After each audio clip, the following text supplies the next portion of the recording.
The Man at the Diner. Every Saturday morning at exactly 9 a.m., the Willow Street Diner opened its doors, and without fail, the very first customer was always the same. An older gentleman with soft gray hair, a worn denim jacket, and gentle eyes that carried years of quiet ache. His name was Mr. Nolan. He always chose booth number 3 by the window. He always ordered the same thing. 1 black coffee, 1 blueberry pancake. And he always left the second seat untouched, as if he was waiting for someone. The younger waitresses whispered about him. He comes alone every week. Always stares at the door. Looks like he's expecting somebody. But only Mary, the head waitress, knew more. She had been working at the diner for 25 years. She'd watched families grow, children become adults, couples turn gray together, and she had watched Mr. Nolan wait. Year after year.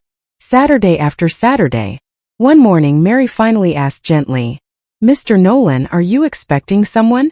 I can set another plate." He smiled, but his voice cracked slightly. "I said it myself, thank you. He knows this is his seat." Mary hesitated. "Your son?" He looked down, fingers tracing the edge of the table. "Yes," he whispered. "Today is his birthday. I've been coming here every year. In case he walks in." Mary's heart tightened. "But does he know you wait here?" "He used to." A pause. "Before we lost him, not to death. To life." Before Mary could respond, the diner bell rang.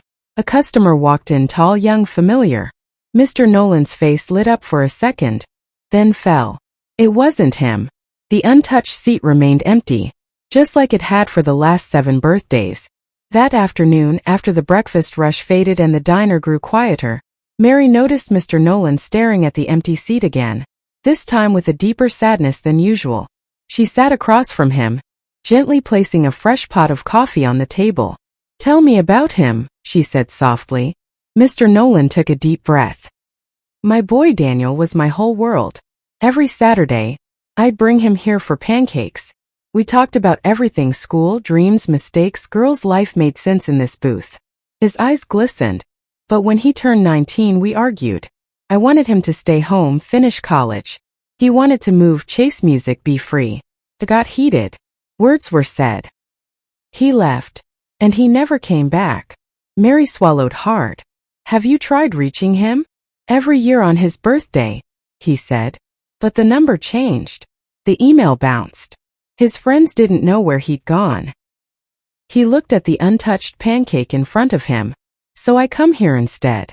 In case he ever remembers where he used to feel safe." Just then a family entered.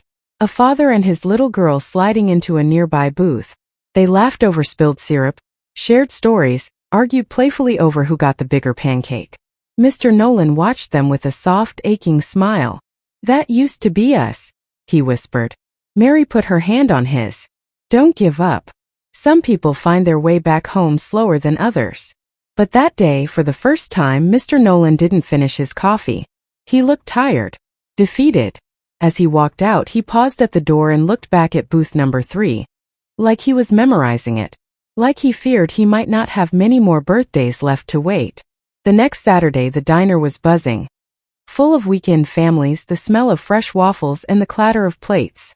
Mary kept glancing at the clock. 9 a.m. came. Then 9:10. Then 9:30. But booth number 3 stayed empty. Worry crept in. Mr. Nolan had never missed a Saturday. At 10 a.m., as Mary wiped the counter, the diner bell jingled, but it wasn't him. A tall young man walked in, holding a guitar case and looking nervous, almost lost. He scanned the room. His eyes landed on booth number 3. He froze. Mary slowly approached. "Can I help you?" He swallowed hard. "This booth, this was mine. When I was a kid." Her breath caught. "Daniel." He nodded, tears already forming. "I was on tour. I didn't know he was still coming here. I thought he gave up on me." Mary's voice shook. "He never ever stopped waiting." Daniel sat in the booth gently, hands trembling on the table. Is he okay?" Before Mary could answer, the bell jingled again. This time slow footsteps entered. A familiar denim jacket. A familiar cane. A familiar face, shocked, trembling. "Dad?" Daniel whispered. The old man froze. His lips quivered. Son! Daniel rushed forward before he could say more, hugging him with years of regret pouring out in sobs. I'm home, Dad. I'm so sorry. Mr. Nolan held him tighter than he ever had before. You came back on your birthday. No, Daniel said softly. I came back on yours. The diner fell silent, strangers wiping tears, hearts swelling, as father and son sat together at booth number 3 for the first time in years. And for the first time in forever, both seats were filled. If this story touched your heart, please like, share, and comment your thoughts below.